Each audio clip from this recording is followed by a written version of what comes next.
Welcome to this edition of Monday Morning Music. The purpose of this project is to share with you some of my favorite pieces of music. They don't have to be the best pieces of music ever written. They just have to have some quality about them that I overly enjoy. Because when I get down to it, I didn't start playing music because I thought the structure was great or that the piece was written by the greatest person in the world. I got into music because I thought it was fun. And so here is episode 3 of Monday Morning Music.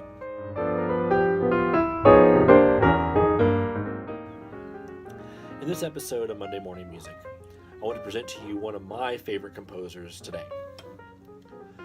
Many of us will be aware of the names of John Mackey, Eric Whitacre, Steve Bryant.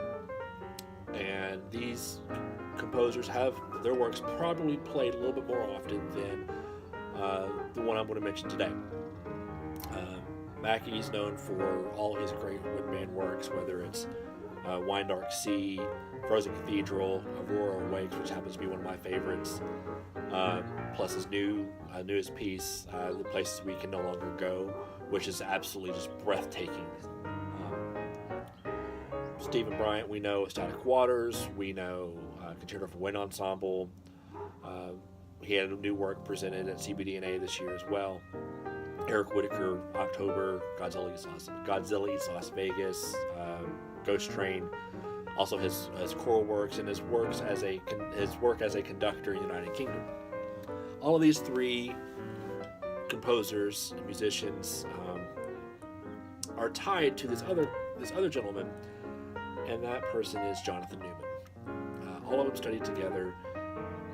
Well, maybe not together, but they all studied with John Corigliano, and Bryant, Whitacre, and Newman were part of this group called BCM.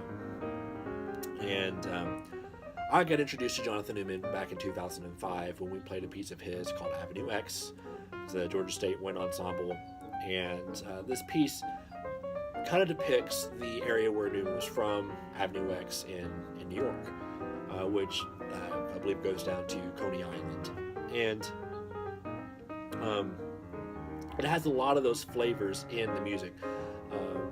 There's parts that you kind of feel like you're on a roller coaster. You know, just like these ups and downs, and there's a lot of funk and a lot of pentatonic blues in the piece in particular. So you get this idea of kind of depicting where Newman was from. And that's one of the things I really like about Newman's music. He takes these more Americanized standards or genres of music and incorporates them into his music. There's a lot of jazz stuff in his music. He also depicts some more American orchestral styles. I did my dissertation on a piece called his Symphony Number 1, My Hands Are a City. In the first movement, you get this very driving bebop jazz type feel. This pentatonic scale being pushed around, and this really driving idea, just kind of this bebop style of jazz.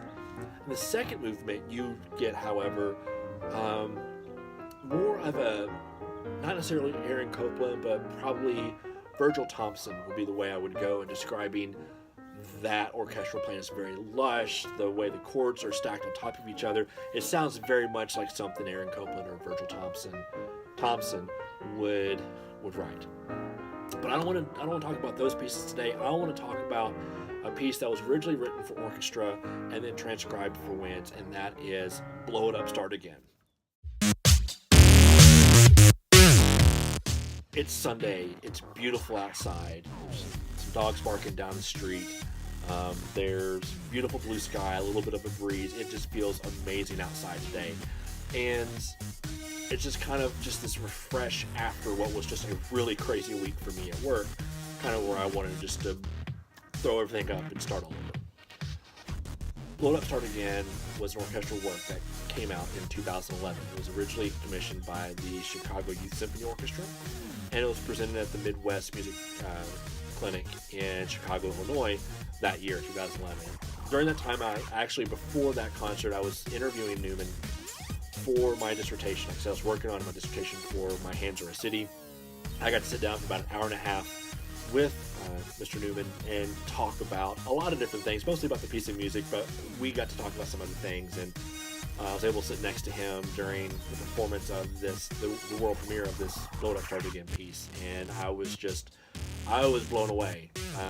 Just because it was different than anything I've heard an orchestra play recently. It wasn't, your typical music. It was actually dubstep for orchestra. This pop version, this pop music that we hear on the radio every once in a while on different stations, or you have on CDs or MP3s or whatever. This style of music that was just kind of this bass-heavy style of playing that you just don't hear in orchestral playing or even wind band playing, period, and in anything in the Western music. And it was just new, it was fresh, it was raucous, it was just so much fun to sit there and listen to it. You can't help but just kind of bob your head to it, just sit, kick back, and enjoy. One of the things I did ask him afterwards, like, hey, have you thought about writing transcribing this for winds? And he was like, well, some of the things the strings are doing don't translate well to winds, so I don't know. And not long after that, many of the people that I know put together a consortium and got the piece written for winds. And that's what I'm going to present to you down in the comments down here today.